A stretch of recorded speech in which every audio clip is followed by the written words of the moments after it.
Olá, 7 de dezembro de 2018, as principais notícias desta sexta-feira estão aqui na TV Difusora. Está sendo trazido para São Luís o motorista de um caminhão usado no assalto à central de distribuição de um banco em Bacabal. Agora, segundo a polícia, ele é suspeito de fazer parte do bando. Tudo pronto para a primeira edição do Passeio Ciclístico contra a Corrupção. No estúdio nós vamos falar sobre o lançamento da campanha de doação para o Fundo Municipal da Criança e do Adolescente de São Luís.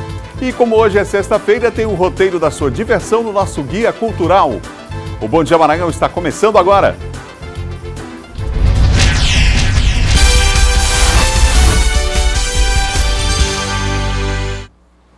São 7 horas da manhã, o dia está só começando e você ligado aqui no Bom Dia Maranhão. E para começar, vamos em imagens ao vivo aqui da capital de todos os maranhenses. Olha só, e bela imagem da litorânea, o tempo ainda nublado, né? Mas uma bela imagem aí para você começar o dia inspirado aí nessa manhã de temperatura mais baixa, na casa dos 20, 23 graus. Nessa manhã foi difícil hoje sair da cama, né? Uma temperatura que a gente geralmente não está acostumado. Mas enfim, vida que segue. Imagens ao vivo da capital dos maranhenses nesta sexta-feira. Daqui a pouquinho vamos falar de tempo e temperatura na capital também no interior do estado para você. Hoje é sexta-feira, estamos aqui com o Bom Dia Maranhão. Daqui a pouquinho tem o roteiro da sua diversão com a Jéssica Lima e um roteiro do nosso Guia Cultural. Vamos trazer as notícias de segurança daqui a pouco com o Silvan Alves. Atenção voltada aí para esse caso envolvendo o caminhoneiro que estava desaparecido. Foi encontrado, está sendo trazido aqui para São Luís do Maranhão, portanto, e já a gente vai ter os detalhes a respeito desse assunto aqui no nosso Bom Dia. Educadores do ensino fundamental da rede pública municipal e estadual estão sendo capacitados esta semana para a inclusão do conhecimento sobre o consumo e o meio ambiente no currículo escolar de forma transversal. Na abertura do evento, todas as palestras trataram do tema meio ambiente. Somente 25% da floresta amazônica do território maranhense ainda existe. Imagina aí a área de 1.456 campos de futebol, uma imensidão de 1.572 hectares, tudo desmatamento abaixo. Essa foi a área florestal destruída no estado somente entre 2016 e 2017, segundo o levantamento do MPE. Se os dados chamam a atenção, na prática, os impactos do desmatamento acendem um alerta. Alterações climáticas, extinção de fauna e flora são algumas das principais preocupações, tanto que o problema virou tema de um mini-curso. A iniciativa surgiu em Brasília, no Ministério de Meio Ambiente, e deve acontecer em 9 municípios maranhenses. Nós elegemos 9 cidades-polo no estado do Maranhão. Fizemos um levantamento das cidades que nunca houve uma ação. Como não dá para a gente fazer ação individualizada em cada município, a gente elege cidades-polo e agrega a essa cidade-polo outros municípios. O professor Gonzalez foi o primeiro palestrante do evento. Fez um comparativo da legislação nacional com a internacional. A nossa legislação é uma legislação muito boa e tendo em vista que a preocupação ambiental é mundial. Deveria ser eficiente, mas o próprio cidadão, a própria população é que tem que fiscalizar a aplicação das leis. Participam do evento professores e gestores da rede fundamental de ensino e também agentes relacionados a ela. O trabalho do entorno que é feito pela Infraero é quanto à questão do perigo da fauna, dos riscos que tem no foco atrativo de pássaros e animais. A ideia é que a capacitação deles vire conscientização de crianças e adolescentes e, quem sabe, um futuro mais sustentável. O século XIX foi o século da destruição das grandes florestas do mundo. A partir de então, do início do século XX, se passou a ter uma preocupação com a sustentabilidade. Tanto é que o mundo inteiro atribuiu, inclusive aos projetos industriais, a necessidade deles implantarem um sistema de responsabilidade social e também de cooperação com a sustentabilidade do planeta. Muito boa ideia, oferecida pelo Ministério, inclusive, do Meio Ambiente, essa capacitação. Hoje continua a capacitação, é o último dia, portanto, 2 dias de discussão sobre temas extremamente importantes. São 7 horas e mais 4 minutos. Termina hoje o prazo para os interessados em se inscrever no programa Mais Médicos. Você sabe o que aconteceu, né? Os médicos cubanos deixaram o Brasil e aí as inscrições foram abertas. Quem tem os detalhes para nós é o repórter Hugo Viegas. Olá, Hugo, bom dia para você. O último dia mesmo, o prazo termina hoje, né? Exatamente, Adalberto. Um ótimo dia para você também, bom dia para todo mundo que está acompanhando. O prazo termina hoje às 23h59, 23h59, horário aí de Brasília. O que aconteceu, Adalberto? De acordo com o último levantamento divulgado aí pelo Ministério da Saúde, foram ofertadas 8.300 vagas, mais de 8.300 vagas. Dessas 8.300 vagas, cerca de 98% acabaram sendo preenchidas. Só que desses médicos que fizeram a sua inscrição, se apresentaram aí para fazer parte do programa, cerca de 200 acabaram desistindo. Alegaram aí os mais diversos motivos, desde problemas pessoais, incompatibilidade com o horário. A gente lembra que os médicos convocados e que vão participar do programa devem cumprir cerca de 40 horas semanais, fazer parte aí do grupo de saúde da família. Então eles alegaram incompatibilidade com o horário e até outras ofertas de trabalho. Por conta disso, essas vagas acabaram ficando aí disponíveis e o Ministério da Saúde teve que fazer essa oferta, continuar com as inscrições, mas terminam hoje, como eu disse, às 23h59. Como você lembrou, esse programa, né, acabou tendo toda essa questão polêmica com a saída dos médicos cubanos aí por determinações que acabaram acabando com essa questão da participação deles aqui no país. E por conta disso, várias cidades, incluindo as mais distantes, aí pelo interior do país, acabaram tendo problemas. Muitas ainda estão sem os profissionais para atender as famílias que vivem nessas regiões. Situação que levanta bastante polêmica e segue com essa questão, Adalberto. Volto com você. Obrigado, Hugo, pelas informações. Está aí o Hugo falando sobre o Mais Médicos, atualizando você. Como o Hugo falou, tem cidades ainda, mesmo com o novo programa Mais Médicos, as inscrições abertas recentemente, as cidades mais distantes ainda continuam com problemas. Há a possibilidade de uma nova inscrição, de um novo prazo de inscrição para os médicos, porque ainda nessas cidades há essa dificuldade, mesmo com esse novo período aí de inscrição que foi aberto. Antes da inscrição, cerca de 600 cidades dependiam única e exclusivamente dos médicos cubanos que deixaram o país. São 7h mais 7. Está sendo transferido para São Luís o caminhoneiro Obadias Pereira Silva, que estava desaparecido desde o mês passado, no dia da ação da quadrilha de assaltantes na cidade de Bacabal. A polícia agora investiga qual a condição do caminhoneiro nessa situação, nesse crime praticado no interior do estado.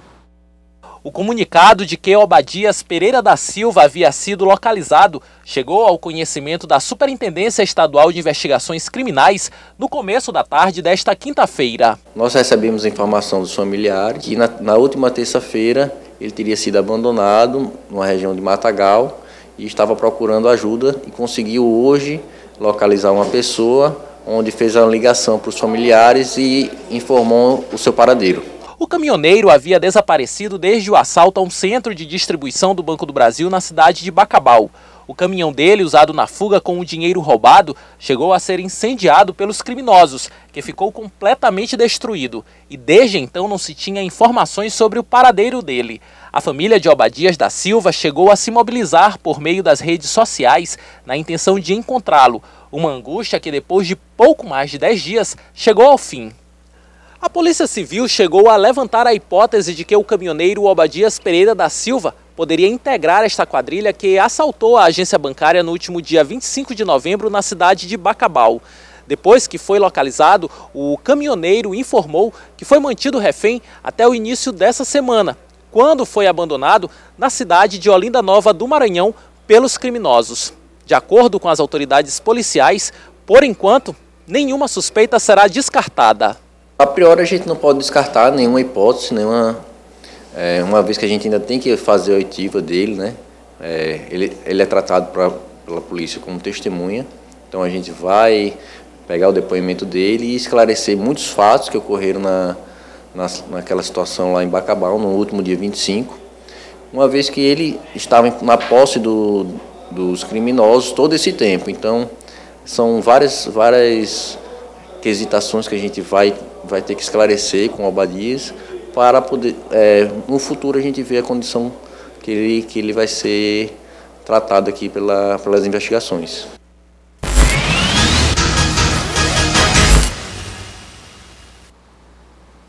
Vamos falar sobre esse assunto com o Silvan Alves, que participa aqui do nosso Bom Dia Maranhão.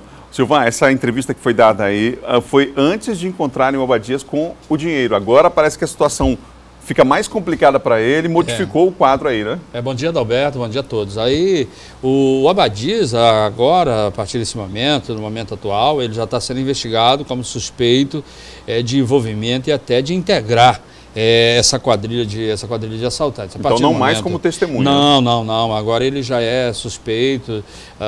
Aí quando o delegado concedeu essa entrevista, a polícia ainda não tinha conseguido chegar à mochila onde ele estava com os R$ 47.667 que ele enterrou.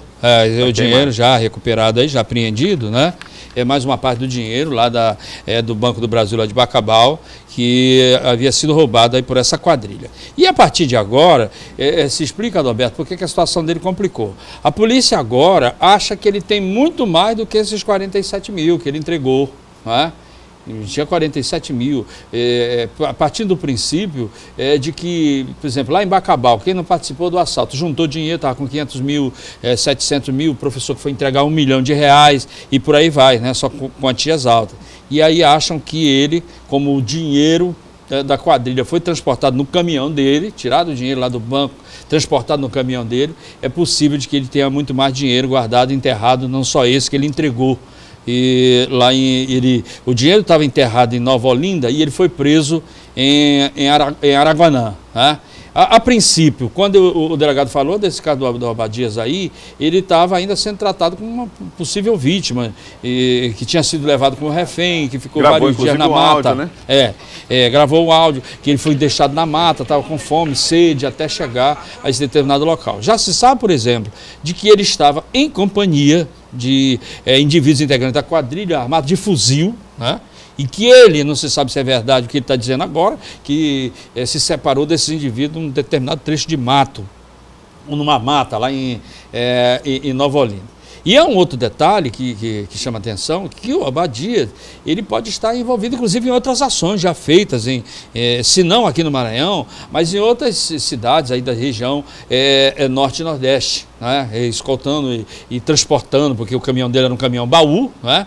E transportando essa quadrilha aí, porque ficou claro que eles utilizavam sempre essa estratégia de sair em caminhões, baú, porque geralmente não gerava nenhuma suspeita de que pudesse acontecer isso que aconteceu lá em Santa Luzia do Paruá, onde uma parte do bando foi abordado e acabou sendo preso. Ele já foi transferido para cá, primeiro foi para Bacabal e foi transferido para cá, já está aqui para ser interrogado, né?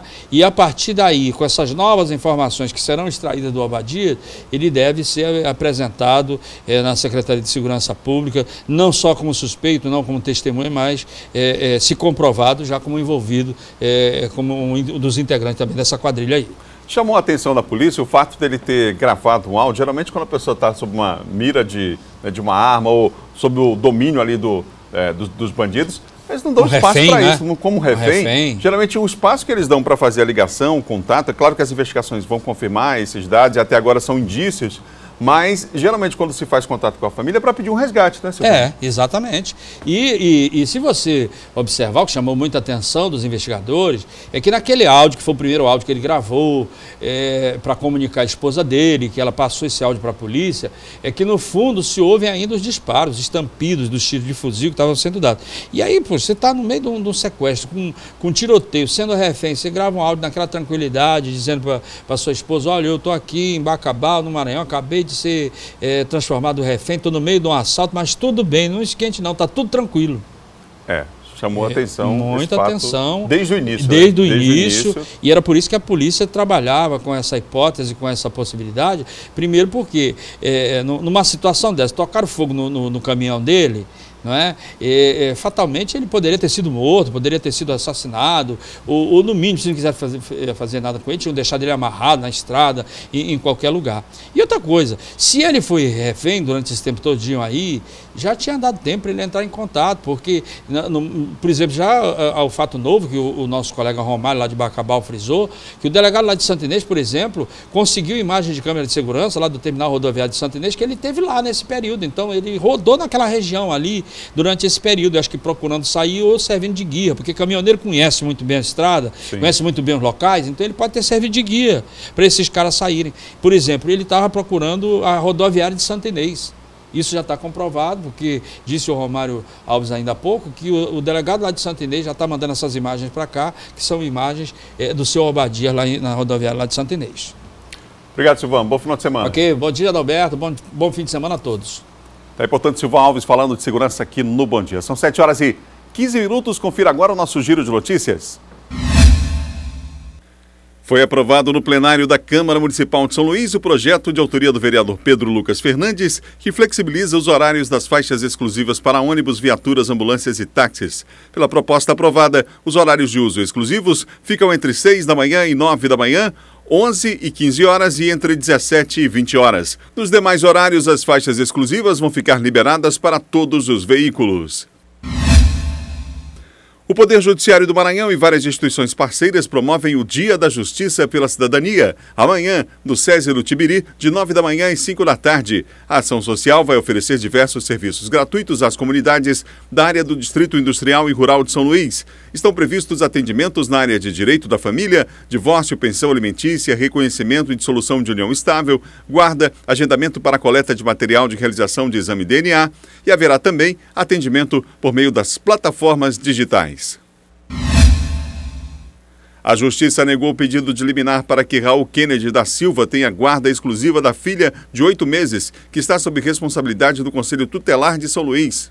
O advogado de Raul entrou com pedido à Justiça para que ele retirasse a criança do abrigo em São Luís, onde ela está com a mãe, Tainá, e que apenas ele tivesse a guarda da menina. Apesar de pai, ele não é casado oficialmente com Tainá, a mãe da criança. A polícia encontrou a criança com a mãe em São Luís, a quase 3.000 quilômetros de Pilar do Sul, no interior de São Paulo, onde Raul morava com a esposa e a filha.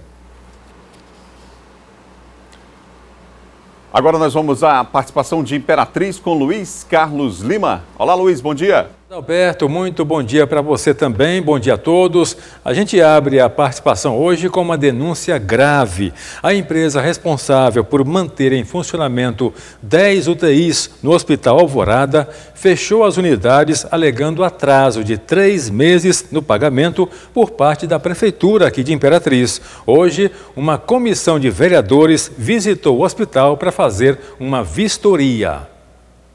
Os 10 leitos foram desativados na manhã de quinta-feira. De acordo com informações da coordenação do setor no hospital, o fechamento aconteceu pelo não pagamento das parcelas com a empresa STI. A gente viu, com grande tristeza, o encerramento desse contrato e, para nossa surpresa, a Prefeitura não avisou, nem a cidade, nem a Câmara Municipal. Então, todos nós fomos pegos de surpresa. A comissão, formada por 4 vereadores da Câmara Municipal, foi ao hospital para uma vistoria. Durante os 6 meses de funcionamento das unidades de terapia intensiva, foram atendidos 112 pacientes. As vagas que funcionavam aqui no Hospital Alvorada ajudavam a desafogar a demanda existente hoje no Hospital Municipal de Imperatriz, conhecido popularmente como Socorrão, e também dos leitos que são conveniados com o governo do estado. Vamos procurar conversar com o prefeito, buscar realmente o real motivo do cancelamento do contrato. Ele usa e deixa transparecer para toda a cidade que o problema é financeiro, não dá para se acreditar. Recentemente passou um projeto do prefeito na Câmara que permitia que ele pudesse remanejar de uma pasta para outra cerca de 400 milhões de reais. Olha, o secretário municipal de saúde, Alair Firmiano, disse que com a reabertura de 15 leitos de UTIs, custeados pelo governo do estado em outra unidade hospitalar, os leitos que eram mantidos pela prefeitura no Hospital Alvorada tiveram o contrato encerrado. O secretário disse ainda que a prefeitura arcou com as despesas de um contrato de 6 meses com valor superior a R$ 450 mil por mês no Hospital Alvorada e que 8 dos 10 pacientes já estavam em condições de serem transferidos para enfermarias no Hospital Socorrão Municipal. Um deles ainda está na UTI e o outro já teve alta. Olha, a Prefeitura regulamentou o estacionamento de veículos para pessoas idosas e cadeirantes em uma das principais ruas aqui do centro de Imperatriz. A medida também disciplina o movimento de carga e descarga e também o trabalho dos mototaxistas. Agora só assim, com a plaquinha de identificação para vaga especial. No caso de Artimã, que acompanha uma idosa, a medida facilitou o fluxo no setor do calçadão de Imperatriz. Fica bom, porque onde é que eu ia parar para descer com ela? Aí não ia ter, né? Aí melhora. É muito bom. Quem for flagrado estacionando de forma irregular nas vagas especiais cometerá uma infração gravíssima. A multa, de acordo com o Código de Trânsito Brasileiro, é superior a R$ 290 e ainda serão descontados 7 pontos da Carteira Nacional de Habilitação. Foram disciplinadas também as áreas de estacionamento dos mototaxistas. Nós estamos fazendo esse primeiro período de orientação, né, aos condutores, e há uma colaboração das pessoas, funcionários dos comércios, que já estão obedecendo a sinalização, né? A medida, além de ampliar a acessibilidade no centro comercial, facilita para o empresariado do setor. É louvável essa atitude de ter vagas para deficiente, para essas pessoas que precisam, entendeu? Eu acho uma ideia muito boa. Eram essas as informações aqui da região, Adalberto. A gente volta com você, desejando um bom fim de semana a todos. Obrigado, Luiz. Bom final de semana a todos aí em Imperatriz também. São 7h21. No próximo bloco vai ser lançada hoje a campanha de doação para o Fundo Municipal da Criança e do Adolescente de São Luís. E mais, Supremo Tribunal Federal suspende processo em que deputado estadual Estênio Rezende foi condenado. Assunto para John Coutrin depois do intervalo. Imagens ao vivo nesse momento da Baía de São Marcos, em São Luís. O Bom Dia volta já já.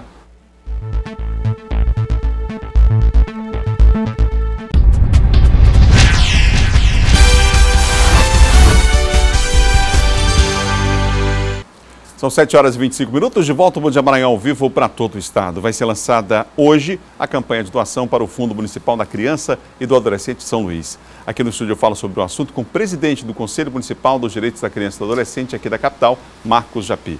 Japi, bom dia. Bom dia. Japi, por que é importante essa doação e como é que funciona o processo em relação à necessidade, inclusive, dessa campanha ser lançada nesse ano de 2018? Então, o decreto municipal foi criado através de um decreto em 95. Ele é importante porque esses financiamentos, esses recursos, eles são para financiamento em projetos sociais voltados para criança e adolescente na nossa cidade. É lançado sempre nesse período, porque quem é lançado nesse período, as pessoas e empresas, a dedução do imposto deles será 6%. A partir desse período, só em janeiro, será de 3%. Como é que funciona a fiscalização desses valores que são repassados ao fundo? Queria que você falasse sobre esse aspecto, porque às vezes há um certo receio das pessoas também em fazer essa operação, de saber da segurança e dos critérios que são utilizados. Então, quando a pessoa doa para o Fundo da Criança, as empresas, elas abrem-se um edital e, através do edital, as instituições e as secretarias que fazem parte do CMDCA escrevem o projeto, a partir daí é aprovado e começa a execução do projeto de 12 meses. A partir daí, a sociedade e os membros do CMDCA, eles fiscalizam a execução desses projetos sociais e todos aqueles que recebem recursos, eles devem prestar conta no final do projeto. Para que as pessoas tenham uma ideia da dimensão dessa ação, quantos projetos foram, ano passado, atendidos a partir dessa destinação no fundo? No ano de 2017, nós tivemos 30 projetos apoiados aqui em São Luís, atingindo cerca de 16 mil pessoas. Agora, no ano de 2018, são 29 projetos, atingindo cerca de 15 mil crianças e adolescentes em várias áreas aqui de São Luís. Japi, vamos dar um exemplo de alguns projetos que foram apoiados.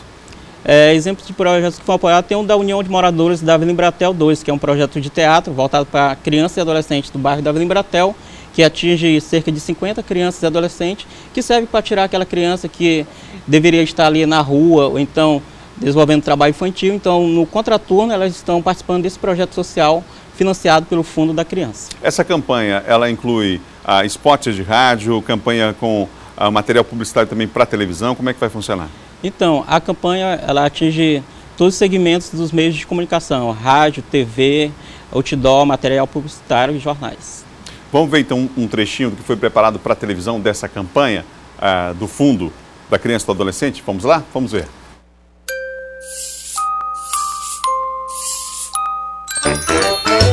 O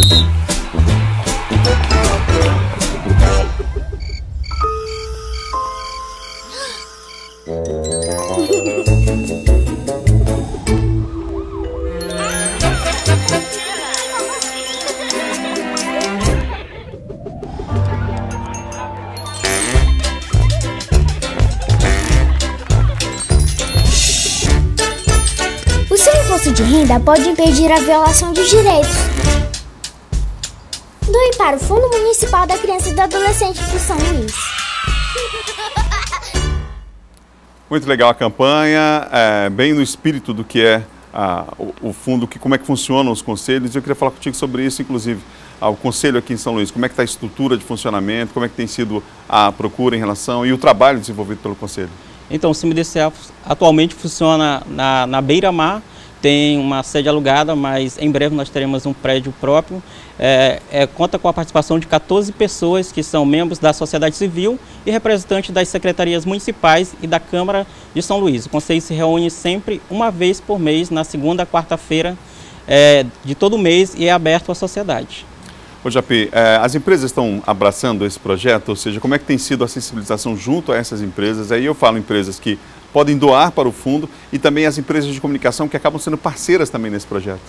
Então, nós temos bastante empresas que já sinalizaram o financiamento de projetos sociais para o ano de 2019. Nós temos a Fundação Vivo, a empresa Vale, Banco do Nordeste e outros bancos que já sinalizaram apoiar projetos sociais no ano de 2019. Japi, obrigado pela entrevista aqui no Bom Dia Maranhão. Lembrando que a Difusora sempre foi parceira de projetos dessa natureza, não será diferente esse ano, em relação à divulgação, inclusive, dessa atividade que é extremamente importante. Criança é prioridade, adolescente também, e a gente precisa sensibilizar as pessoas para entender que o desenvolvimento dessas crianças, desses adolescentes, depende de cada um de nós. A não ficar esperando muitas das vezes como se faz pelo poder público, mas tem muita gente fazendo muita coisa e precisando apenas de um apoio, né? É isso mesmo, então é importante as pessoas irem hoje, não só empresário como pessoas físicas, ir lá saber como é que deve fazer essa doação, porque é muito importante financiar projetos sociais voltados para criança e adolescente na nossa cidade. Vamos reforçar só o local e o horário? Vai ser no Espaço Orienta, aqui no Renascença, na Rua das Laranjeiras. A partir das 9 horas terá o café da manhã para empresário e para as pessoas físicas. Obrigado, Japi, pela entrevista. Sucesso aí no trabalho. Obrigado. Olha, o único hospital de referência no tratamento do câncer no estado vai receber um reforço importante. Uma emenda parlamentar será destinada ao diagnóstico e tratamento de mulheres atendidas pelo Aldenor Abelo. Ontem, o deputado estadual Neto Evangelista, autor da emenda, esteve no hospital. A visita do deputado teve um único objetivo: decidir em que setor do hospital Aldenor Abelo parte de sua emenda será investida. O valor já deve ser incluído no orçamento do estado, que vai para votação na próxima semana na Assembleia Legislativa. A gente quer discutir aqui com a direção do hospital algumas demandas necessárias de apoio que o Estado pode estar dando mais uma vez ao Hospital Aldenor Abelo. Então, nesse orçamento que deva ser aprovado na próxima semana, a gente quer emendar alocando recursos aqui para o Hospital Aldenor Abelo, que presta com excelência o serviço de oncologia aqui no estado. Na companhia do vice-presidente da Fundação, Antônio Dino, o parlamentar passou pelos setores de radiologia, radioterapia, pediatria, casa de apoio, quimioterapia e até mesmo o novo setor de radioterapia que ainda está em obras. Com esse apoio, o hospital afasta ainda mais aquela possibilidade anunciada em julho deste ano de que os serviços de pronto atendimento, tratamento da dor, atendimento domiciliar e cuidados paliativos seriam cancelados por falta de recursos. A unidade passou por uma crise, com mais de 40 mil pacientes realizando 30 cirurgias diárias e com 2 mil pacientes na quimioterapia. O dinheiro investido pelo SUS não era suficiente. A possibilidade não está 100% afastada, mas ela vem sendo bem administrada com o governo do estado. Então acredito que a gente não vai ter maiores problemas. Para esse ano está tudo ok, já para o começo do ano que vem. Sempre somos muito bem atendidos pelo secretário de saúde e estamos já tratando desses detalhes para que não haja fechamento. O valor da emenda ainda não foi definido, mas ele já tem um destino. Será invertido em algum equipamento voltado à saúde da mulher. Uma nova reunião entre o deputado e o hospital definirá os últimos detalhes.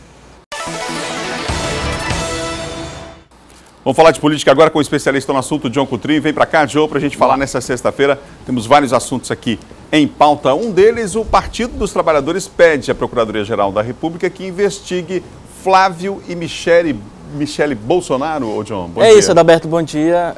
O que acontece, o que ocorreu? Veio à tona uma informação de que o assessor, um policial militar que era assessor do senador eleito Flávio Bolsonaro, ele obteve movimentações atípicas na sua conta bancária. Ou seja, o que ocorreu? Segundo o relatório do COAF, 1,2 milhões de reais passou pela conta desse assessor do Flávio Bolsonaro. O Flávio Bolsonaro, para quem não sabe, é o filho do presidente eleito Jair Bolsonaro, que foi eleito senador agora pelo Rio de Janeiro. E essa que está aparecendo na foto? Isso, exatamente. É a Michele? Essa é a Michele. O que acontece? Desses 1,2 milhões de reais que movimentou a conta desse assessor, aliás, motorista dele, do Flávio Bolsonaro, algo em torno, um cheque de 24 mil reais foi parar na conta, foi para a Michele Bolsonaro, que será a futura primeira-dama. Essa que está aí na foto, ou seja, por isso o PT, através do deputado Paulo Pimenta, protocolou na PGR um pedido de investigação por suposto ilícito e irregularidades nessa transferência. Segundo ele, pode ser aí um mensalinho, algo atípico, porque não cabe ao assessor, um motorista de um deputado na época, Flávio Bolsonaro, hoje eleito senador, passar esse volume todo de dinheiro, inclusive foi detectado pelo COAF, e ainda mais, além desse valor altíssimo, uma parte desse dinheiro ter sido destinada para Michele Bolsonaro. Então, o PT quer essa investigação, já aí é uma suspeita, mas claro, nada comprovado, de que possa haver algo irregular, ilícito nessa transação. Não que o assessor não possa ter todo esse dinheiro na conta dele, porque há vários saques lá detectados, Adalberto, vários saques lá de valores todos os meses que poderiam ter sido tirados para outra finalidade, que não seja apenas a remuneração dele. Ou seja, está caindo na conta desse motorista, desse assessor do Flávio, para outra destinação. E uma dessas destinações foi da Michele, e aí eles querem uma investigação para apurar o que pode ter nessa transação de irregular, de ilícito, porque é muito suspeita, inclusive detectada pelo COAF, pelo governo federal. Ô John, o Supremo Tribunal Federal suspendeu um processo em que o deputado estadual Estênio Rezende foi condenado. Foi condenado. Nós falamos aqui, inclusive, o Adalberto nem foi candidato, o Estênio Rezende nem foi candidato, colocou a esposa Andréa Rezende no lugar dele, a Andréa foi eleita deputada e o Estênio não foi candidato porque há uma condenação contra ele, um pedido aí de condenação, uma condenação, aliás, de 8 meses, de 8 anos de prisão, e aí ele conseguiu, através de uma liminar em forma de habeas corpus, uma liminar habeas corpus impetrada pela defesa do Estênio Rezende, ele conseguiu, através de uma decisão do ministro do STF, Marco Aurélio Mello, suspender esse processo até a análise do mérito. Ou seja, vai ser analisado ainda o mérito desse processo, dessa condenação contra o deputado Estênio Rezende, e até então ele fica suspenso, esse processo contra ele, até que se analise de forma definitiva o mérito. Por quê? O que acontece, Adalberto? O Estênio Rezende foi condenado porque ele é acusado de ter colocado informações inverídicas nos contra-cheques da declaração de imposto de renda de 2 funcionárias dele. Além disso, ele é acusado também de se apropriar de salários desses servidores. Então, ele foi condenado. Esse processo estava em curso no Tribunal Regional Federal da Primeira Região e, claro, o ministro Marco Aurélio do STF pediu a suspensão por enquanto. O Estênio Rezende, ele quer então que esse processo seja nulo, porque ele alega, a defesa dele, que a Polícia Federal extrapolou os limites dela de atuação em relação a esse processo contra ele. Por conta disso, ele pede então nas instâncias superiores, ele consegue essa vitória por enquanto, e não há, por enquanto então, não vai ser cumprido ainda o pedido de prisão contra ele, contra o deputado Estênio Rezende. Para encerrar, John, vamos falar dessas medidas aí administrativas, esse corte aí do Estado, esse enxugamento, né, da máquina.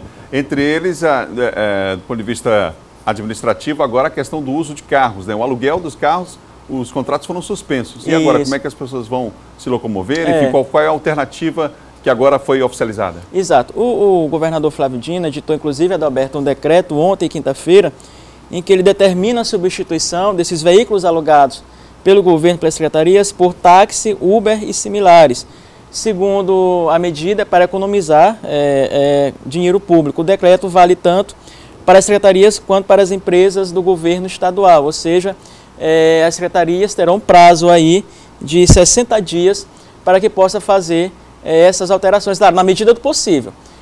Aquilo que for necessário alugar, aluga, mas quando não for necessário fazer esse aluguel de veículos, que eles mudem e andem de táxi, de Uber ou de outros aplicativos, para economizar, até porque o governo está tomando uma série de medidas para que haja um enxugamento da folha, para que no próximo ano o Estado consiga, assim como neste ano, pagar a folha de servidores e também dinamizar os investimentos em várias áreas como educação, saúde e infraestrutura. Então, mais uma medida de contenção de gasto aí para que as secretarias então não tenha mais, Adalberto, e não extrapole com aluguéis de veículos e, claro, as pessoas passam então a adotar esses outro meio de veículos, como o caso do Uber, como o caso do táxi e, claro, outros aplicativos e outros meios de transporte. Obrigado, John. Bom final de semana. Bom final de semana, até segunda-feira, Adalberto. Tá aí o nosso John Coutrin. São 7h39. No próximo bloco, passeio ciclístico em São Luís marca o Dia Internacional de Combate à Corrupção. E mais, Federação confirma para domingo o primeiro jogo da final da Copa FMF. Assunto para Laércio Júnior. A gente volta depois do intervalo. Imagens ao vivo aí da Praça do Pescador em São Luís. Um instante só.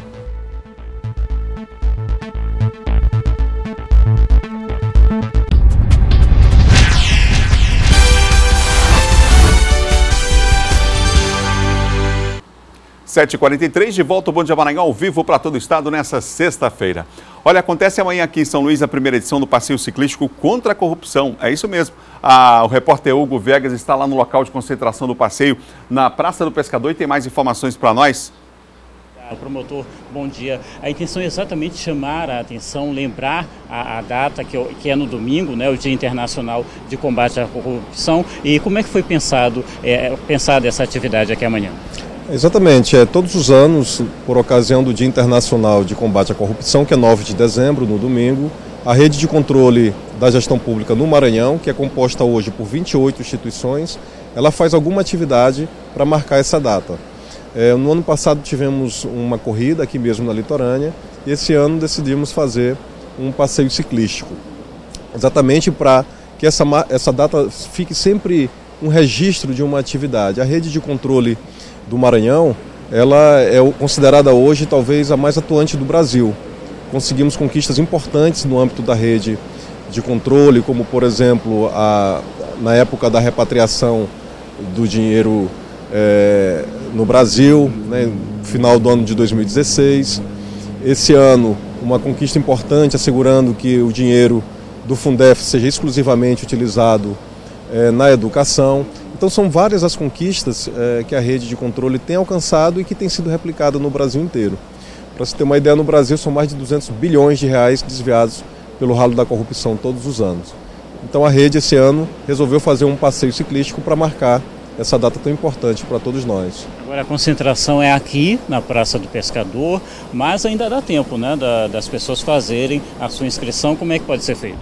Ainda dá tempo. Queria convidar aí todos os telespectadores para que façam sua inscrição. Até meio-dia vai ser possível fazer pelo site ainda. Depois do meio-dia, a pessoa pode fazer diretamente no local da entrega dos kits, né, mediante a entrega de 2 quilos de alimentos. A entrega está sendo feita no prédio das Promotorias de Justiça da capital, ao lado do fórum. Então é super fácil ali no Ministério Público, super fácil de encontrar. E a gente conta com a participação de todos aí que estão em casa para, juntos conosco, marcar essa tão importante data no cenário mundial. Obrigado, promotor, pelas informações, pela participação aqui no Bom Dia Maranhão. Então tá aí, Adalberto, está feito o convite. Amanhã, às 7 da manhã, a concentração aqui na Praça do Pescador, na Avenida Litorânea. Depois tem um percurso aqui mesmo na Litorânea, um percurso de 10 quilômetros, aí para lembrar a data, para chamar a atenção para esse grande problema da corrupção aqui no nosso país. Eu volto com você. Obrigado, Hugo. Obrigado ao promotor também pela entrevista, informações. Portanto, amanhã é um dia importante aí. A gente precisa fortalecer essa rede que existe no Estado. São mais de 26 entidades do Estado que trabalham no combate à corrupção. Nós tivemos agora o Prêmio Novari, que acabou de ser ganho essa semana por um funcionário da Controladoria Geral da União, um servidor da Controladoria Geral da União, que também faz parte dessa rede. A gente vai trazer mais detalhes aqui na semana que vem no Bom Dia.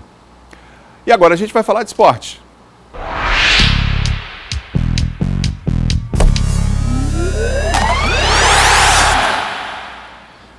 Laércio Júnior vem para cá porque a Federação Maranhense de Futebol definiu a data do primeiro jogo da final da Copa FMF. E é domingo 4 da tarde no estádio do Castelão. A bola vai rolar para Maranhão e Pinheiro, uma competição importante, vale a última vaga que resta no Campeonato Brasileiro do ano que vem para equipes do futebol maranhense. E nós vamos agora acompanhar detalhes dessa grande final, de como Pinheiro e Maranhão chegam para essa disputa. E o Maranhão Atlético Clube passou por um dia absolutamente maluco, onde o treinador do MAC teve que se preocupar com a final e um grave problema na vida pessoal. Confira aí.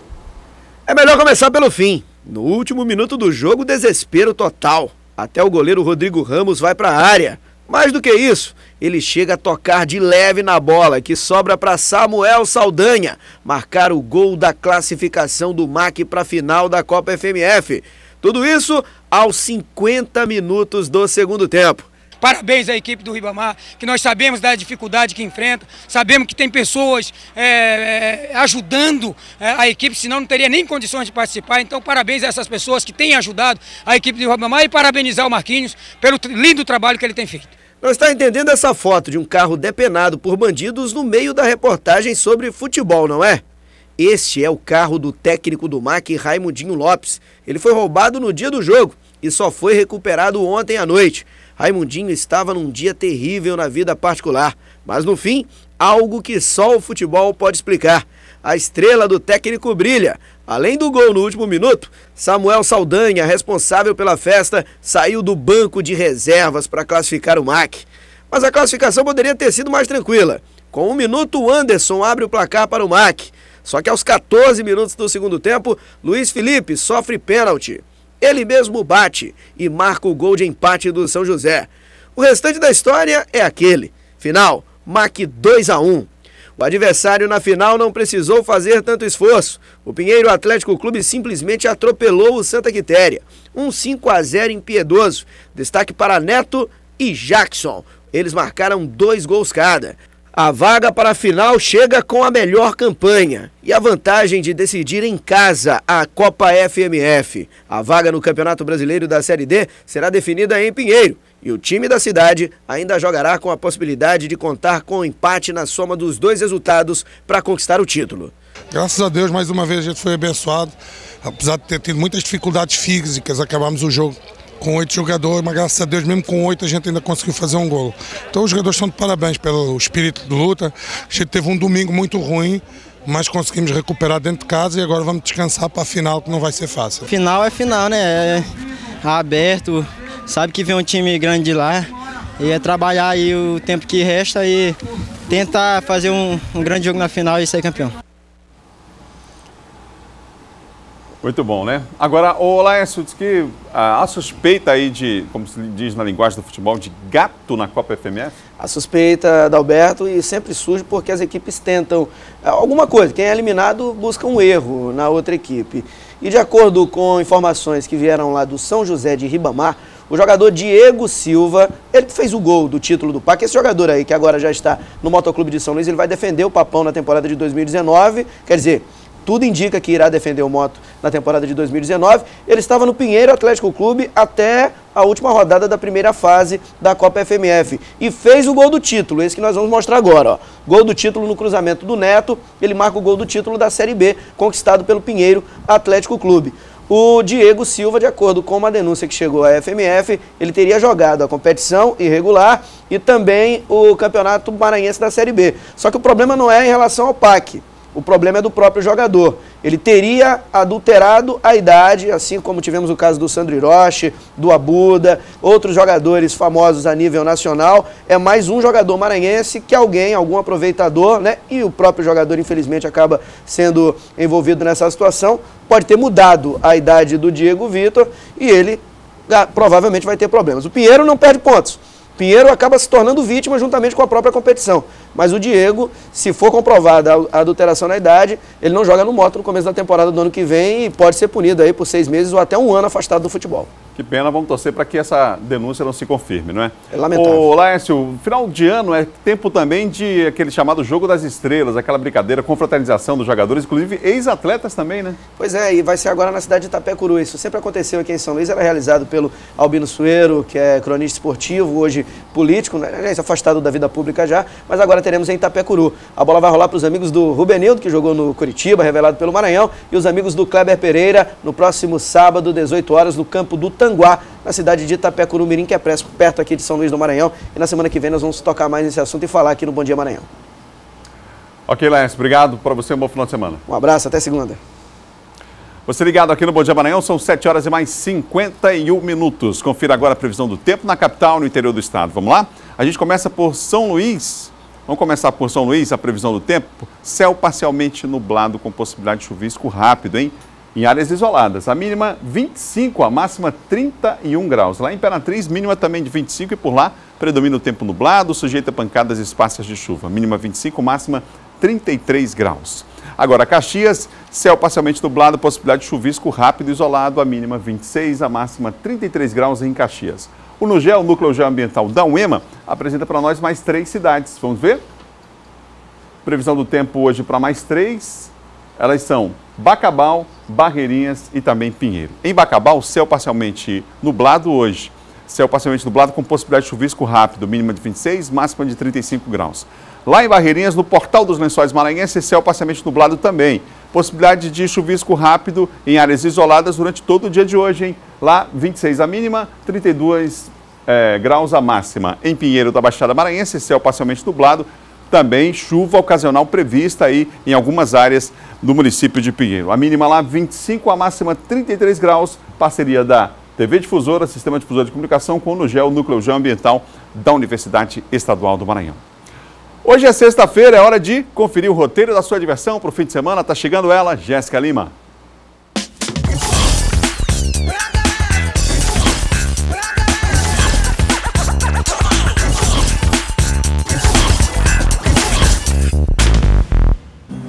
Mais uma sexta-feira chegando e o que não falta é diversão na ilha. Nas telonas, o romance A Vida em Si mostra o relacionamento amoroso vivido por um casal que é contado através de diferentes décadas e continentes, desde as ruas de Nova York até a Espanha. Já o drama O Ódio que Você Semeia conta a história de Star, uma adolescente negra que presencia o assassinato de seu melhor amigo por um policial branco. Mesmo sofrendo uma série de chantagens, ela está disposta a dizer a verdade no tribunal, custe o que custar. What did you do? Agora, para quem está a fim de uns bons sustos, o terror O Chamado do Mal é uma boa dica. Um professor universitário e sua esposa, que estão prestes a ter um bebê, serão os responsáveis por um ato com consequências horrendas. Eles liberam involuntariamente uma entidade maligna com pretensões perigosas. E um lindo espetáculo terá a única apresentação no Multicenter Sebrae, A Bela e a Fera, o musical. Será encenada amanhã às 18 horas. Mais de 25 integrantes, entre cantores e bailarinos, são responsáveis pelo espetáculo. Os ingressos estão sendo vendidos na bilheteria digital. E uma ótima programação para toda a família é a Vila Encantada, que está fazendo sucesso em São Luís. A Praça Pedro II e Praça Benedito Leite estão com uma decoração especial, estão prontos para receber shows, tour natalino com jardineira pelo Centro Histórico, videomapping, cantatas, sarau de Natal e muito mais. A Vila Encantada pode ser visitada todos os sábados e domingos e ficará até o dia 23 de dezembro. E a noite de São Luís começa no clima do samba. Hoje o cantor Inácio Pinheiro faz show com seu novo repertório com sambas de Dona Ivone Lara, Jorge Aragão, Paulinho da Viola e muito mais. Quem faz uma participação especial é o cantor Nivaldo Santos. O show será na Casa Botequim, no Recanto Vinhais, a partir das 9h30. Hoje também é dia de ouvir Jorge e Mateus. O Blue Tree Hotel foi o local escolhido para esse encontro da dupla sertaneja com os fãs aqui na ilha. Quem também faz show por lá é a banda Saia Rodada, relembrando seus maiores sucessos. As apresentações começam a partir das 22 horas.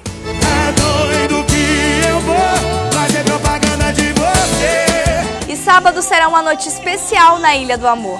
A banda Magic Queen, que é cover oficial no Brasil da banda Queen, fará um show emocionante no Multicenter Sebrae. A apresentação contará com a participação de uma orquestra e começará às 22h30.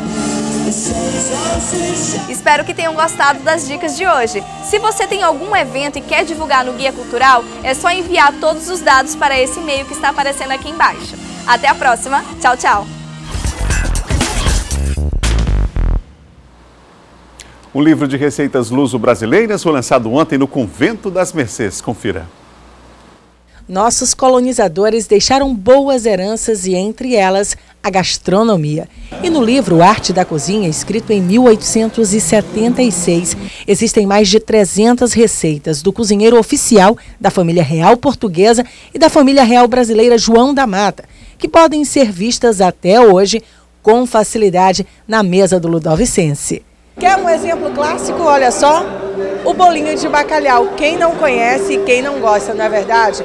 E por incrível que pareça, apesar do tempo, a obra contém muitas novidades. E adquirir essa relíquia é uma ótima oportunidade de você viajar no tempo através do paladar e transformar a sua família em uma família real. Quem participou do lançamento do livro e adquiriu um exemplar já se sentia um próprio membro da corte real. Agora, de que país? Isso só será decidido na mesa do jantar.